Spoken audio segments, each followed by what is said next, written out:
मुझ पर एतमाद और भरोसे का बहुत बहुत शुक्रिया। सच्ची मोहब्बत में ना शक की कोई गुंजाइश होती है और ना ही बदगुमानी की।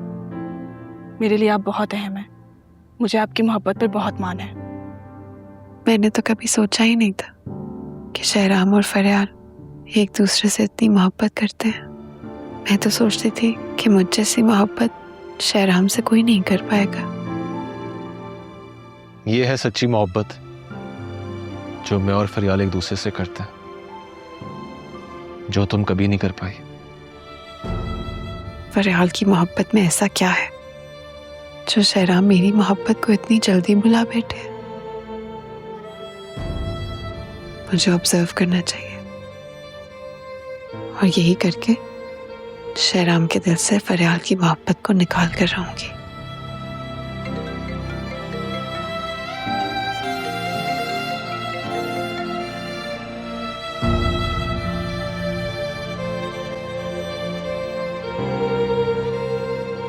हेलो जीनिया, तुम मुझे कब तक इस तरह जलील करवाती रहोगी?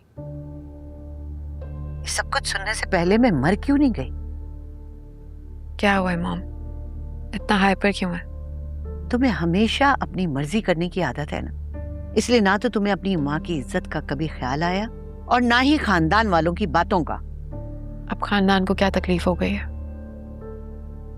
ये मेरी जिंदगी है, मैं जैसे मर्जी इसको गुजारूं।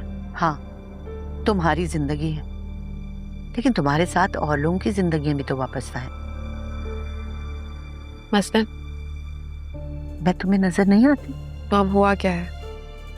प्रॉब्लम क्या है? तुम्हें अजहर का वॉइस नोट भेज रही हूँ, सुनो। उसने कितने गुस्से से मुझे कहा है कि मैंने किस किस्म की तरबियत की है तुम्हारी। सारे खानदान को फरियाल की फिक्र है कि तुम उस पे सौकन बन के आई। सबको फरियाल का ही दुख खाया जा रहा है, और जो मैं इतना सफर करती रही हूँ वो किसी को नजर नहीं आ रहा। मैंने ही फरियाल के साथ जुल्म किया, उसने कुछ नहीं किया। शहराम, निशात आंटी, अंकल, सारी फैमिली तो उसके हाथ में है। लेकिन जो कुछ तुमने किया है ना सबके साथ, वो फरियाल ने किसी के साथ नहीं किया।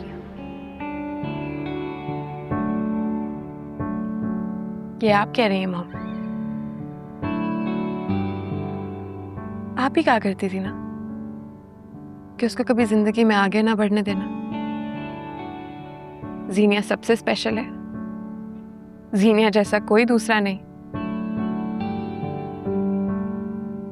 और आज आपने ही मुझे अकेला छोड़ दिया, खुद पीछे हट गई और सारा इल्जाम मुझ पे लगा दिया।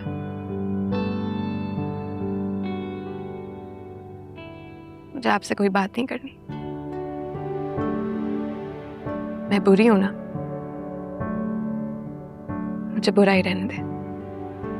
हाँ, अपने किए पर पछता रही हूं मैं। हेलो जीनिया, जीनिया।